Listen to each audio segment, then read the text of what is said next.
യോന ഇത് പ്ലാൻ ചെയ്യുന്നതിന് മുന്നമേ പണ്ടേ അമ്മയുടെ ഉദരത്തിൽ ഇവൻ കിടക്കുമ്പോ ദൈവത്തിന് അറിയാം ഇങ്ങനൊരു കാര്യം വരും, ഇവൻ ഇങ്ങനെ പറയും.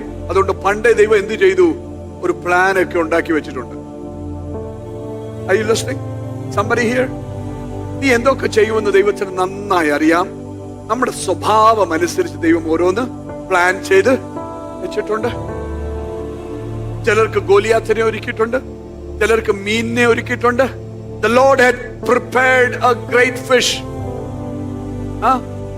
ഈ പാവത്തിന് ഈ മീനിനോട് മനുഷ്യരെ കാണും പറഞ്ഞാൽ കേൾക്കുമോ? സൃഷ്ടിതാവായ ദൈവം കടലിൽ കിടക്കുന്ന ഒരു മീനിനോട് പറഞ്ഞ എന്താ? അനുസരണം കെട്ട ഒരുത്തം വരുന്നുണ്ട്. മനസ്സിലായോ?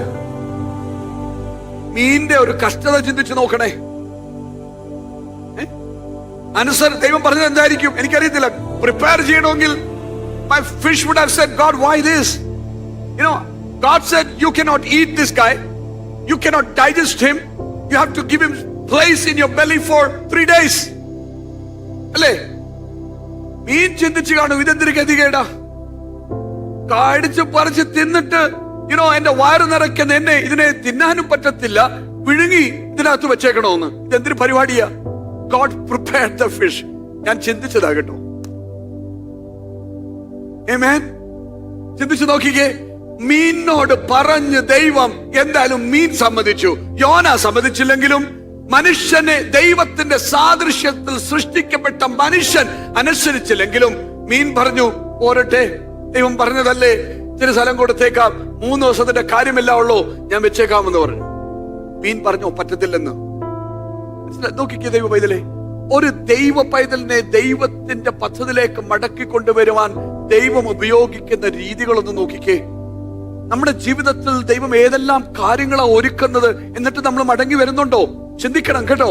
There are so many things God brings into our life to get us back to His fold.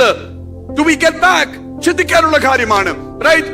ഒരു കാര്യം എനിക്ക് ഭയങ്കര ഇൻട്രസ്റ്റിംഗ് ആയിട്ട് തോന്നിയ ഒരു കാര്യമാണ്.